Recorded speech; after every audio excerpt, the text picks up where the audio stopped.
we are going to release the glute med now. The glute med is responsible for stabilization of the hip when in a standing position, internal rotation of the femur, okay, and abduction or taking the leg away from the body.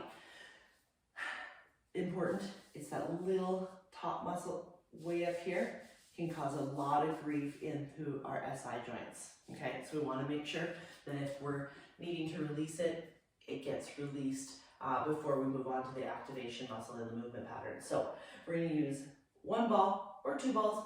I just happen to only have one in my bag today, but we're going to get onto that glute med. So this could be a very sensitive area, so use which tool is best for you at the time, okay? The more things that you get used to releasing, the more your body's going to be able to take. So we're going to come right into that glute med, okay? And I'm just going to even test that I'm on the right muscle. So I'm going to internally rotate my leg, and I can feel the glute med pop into that tune-up ball. There it is, right? I feel the activation of the glute med into that ball. That's where I'm going to hang out. So I'm hanging out here and inhaling through the nose and exhaling. I'm going to give it that number from 1 to 10, and I'm going to hang out here till it's significantly dropped or 2 minutes.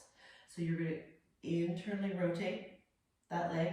So I'm going to activate that muscle, and then I'm actually going to push my heel into the ground. You can't tell I'm doing it, but I'm internally rotating my whole leg and gently pressing my heel into the floor. That's that abduction of the leg, taking the leg away from the midline. And I'm holding that for 10 to 15 seconds, and then I'm going to relax and allow that fascia and that glute med to just meld and relax over top of that fascial tune-up ball. The number's gone down for me from about an 8 to a 4.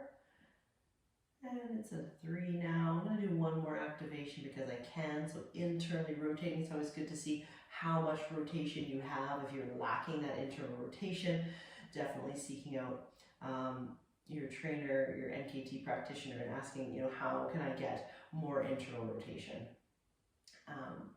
But that's probably the movement pattern that we're trying to correct with this release. So you're pressing down that heel. Always breathing, never holding your breath. Check in.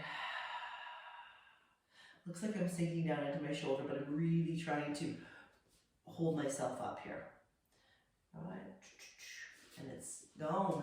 So you're either using the ball or doing that exact same thing with the roller. Okay?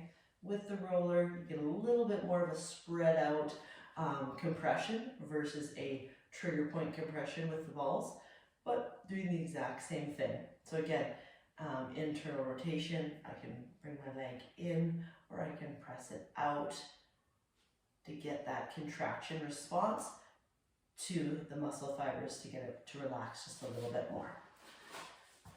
Come on, slowly. You can even stretch out that hip after it's done in a 90-90 or just a modified pigeon.